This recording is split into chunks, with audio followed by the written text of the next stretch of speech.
और रोकना और फिर छोड़ना।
लंबा गहरा श्वास भरें, भर करके थोड़ा रोकें, फिर छोड़ें।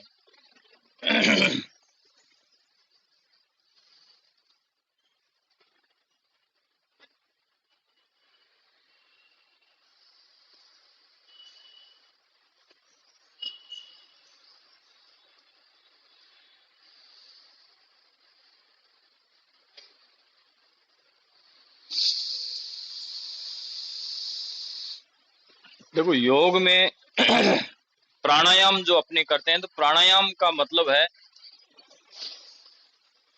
कि शरीर की एक एक नस नाड़ी में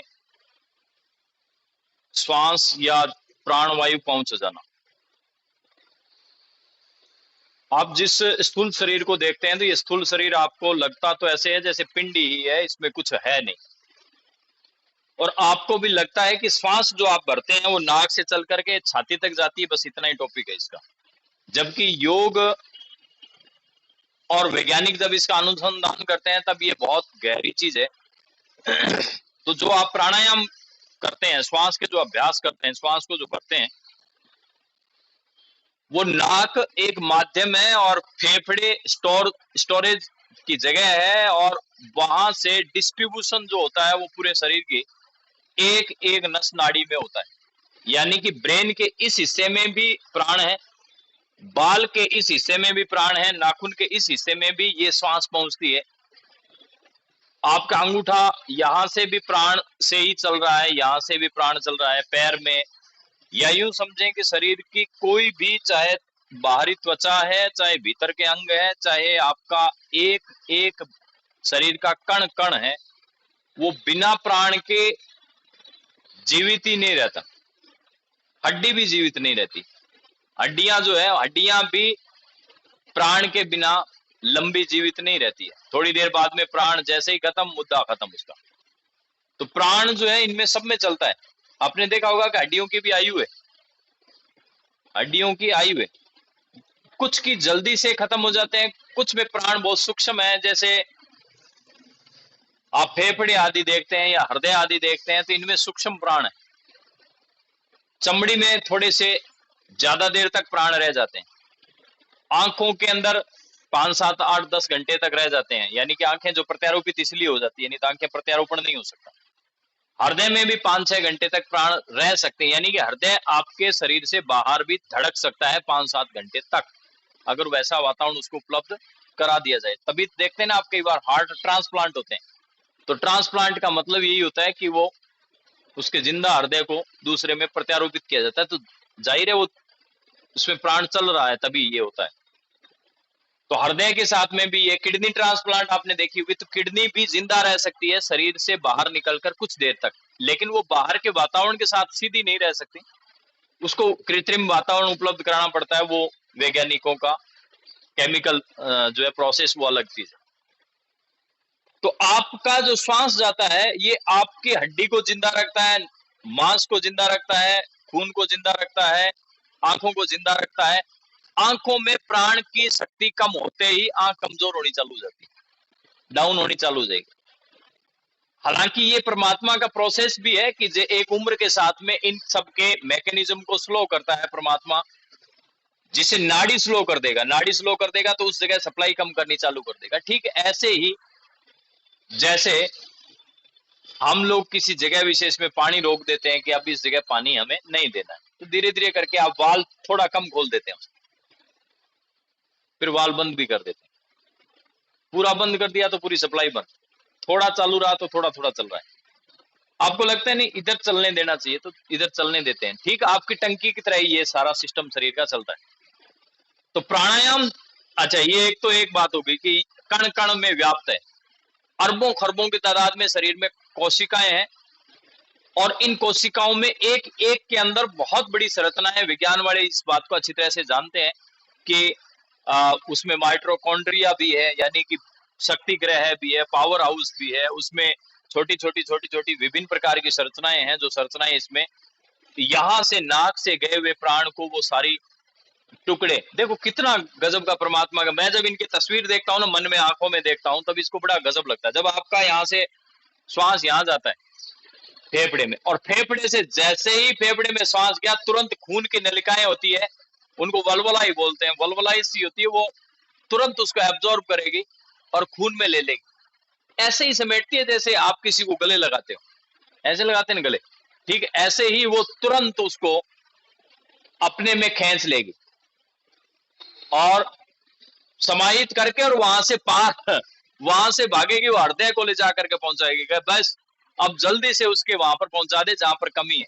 तो रक्त की कोशिकाएं बहुत स्पीड से, फिर हृदय तुरंत उसको फुल स्पीड से पावर से पंप करता है, धक्का मारेगा, धक्का मारते ही खून की एक सांस जो आपने यहां से ली वो सांस पैर में पहुंच जाएगी, फिर दूसरी जगह, तीसरी जगह। कई बार सारी क्रियाएं रोक देगा शरीर। देखो कितना इसका परमात्मा का मैकेनिज्म है। प्राणायाम करते रहे, कई बार सारी क्रियाएं शरीर रोक देगा।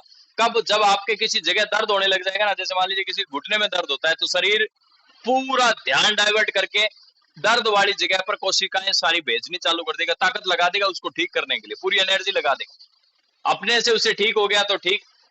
ऐसे ही जैसे कट लग गया, कोई हल्का सा बाउंड हो गया, घाव हो गया, तो घाव होते ही पूरे शरीर की बाकी क्रियाएं रुकेगी, मतलब स्लो कर देगा, स्लो करके दर्द पैदा करेगा, दर्द पैदा करेगा तो आपको चलने नहीं देगा, चलने देगा तो आप रुक जाएंगे, रुक जाएंगे तो वो काम कम हो गया आपका। ये सब परमात्मा का मैकेनिज्म है। आपका काम कम हो गया तो शरीर को लगा कि अब ये थोड़ा ठहर गया है, अब हम काम कर लेते हैं, तो सारी कोशिकाएं वहां लग करके उसको रिपेयरिंग करेगी, जल्दी जल्दी रिपेयरिंग का काम चालू हो जाएगा। व्हाइट ब्लड सेल्स जाकर के वहां पर सारे बैक्टीरिया को मारेगी। ऐसे ही करेगा जैसे डॉक्टर करता है ना सफाई।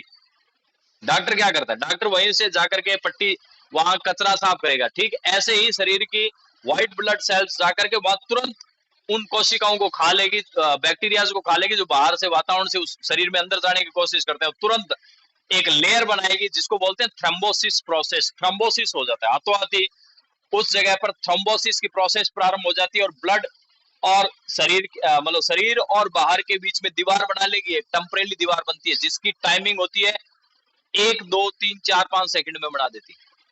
छोटे मोटे गांव में 3 सेकंड में, 1 सेकंड में या 2 सेकंड में उस जगह पर एक दीवार तैयार कर लेगी।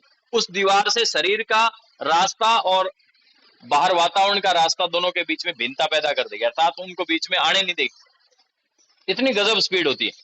ये आप ब्लड जांच कराते हैं तो ब्लड के अंदर एक जांच करता है, सीटीबीटी करके एक जांच आती है, जिसमें क्या होता है कि टाइमिंग होता है। वो ब्लड आपका चुभाएगा सुई और देखा गया कितनी सेकंड में बंद हो गया, उसका टाइमिंग नोट करते हैं, दैट्स कॉल्ड सीटीबीटी। उसमें उस टाइमिंग के आधार पर ये तय करते हैं कि आपकी शरीर की ताकत कितनी है, स्पीड से बंद कर देती है या नहीं कर देती। कई बार ब्लीडिंग ज्यादा होनी चालू हो जाती है तो फिर रुकती नहीं तो फिर डॉक्टरों को टांके लगाने पड़ते हैं या सोल लफड़े करने पड़ते हैं। या शुगर वाले पेशेंटों में कई बार ऐसा ब्लीडिंग चालू हो जाती है तो रुकती नहीं। परमात्मा का बड़ा गजब का मैकेनिज्म है। इतना हॉस्पिटल अंदर बना हुआ है जिसकी सीमा नहीं। अंदर फिर दूसरी कोशिकाओं को भेज देगी, तीसरी को भेज देगी, एक से काम नहीं चला तो फिर शरीर दूसरे प्रोसेस चालू कर देगा, उसके विरुद्ध प्रतिक्रिया बना लेगा, वहां गांठ बना देगा, वहां कुछ कर देगा, रोक लेगा सारी चीजें। रोक करके हाथ को सुझा कर छोड़ देगा। आ लो, अब कि इधर सप्लाई बंद तो यहाँ पर आना ही बंद हो जाएगा, फ्लूइड इतना इकट्ठा कर देगा, सारे शरीर से उसका हिस्से का संपर्क जो है बहुत कम कर देगा, बहुत सारी चीजें हो जाती है, रोक देगा, आपको बुखार चढ़ा देगा। बुखार चढ़ता क्यों है? बुखार इसलिए चढ़ता है, बुखार किस लिए चढ़ा है कि उनके अंदर संघर्ष हुआ तो गर्मी पैदा हो गई। गर्मी, झगड़े से गर्मी पैदा होती है, वो तो दिखता ही है। गर्मी पैदा होगी तो शरीर की कोशिकाओं के और शरीर के जो बीच में जो ज्यादा जोर लगने की वजह से या ज्यादा एंटीबॉडी और एंटीबैक्टीरियल जो फंक्शन होने की वजह से आपके शरीर में तुरंत बुखार पैदा हो जाता है। तो बुखार या तो दर्द में हो जाएगा, या तो कमजोरी में हो जाएगा, या कोई जख्म आदि लग जाएगा, तब हो जाएगा। जब बाहर से बैक्टीरिया आते ही बुखार या जुकाम हो जाता है तुरंत। तो जुकाम भी क्या है? जुकाम क्या है?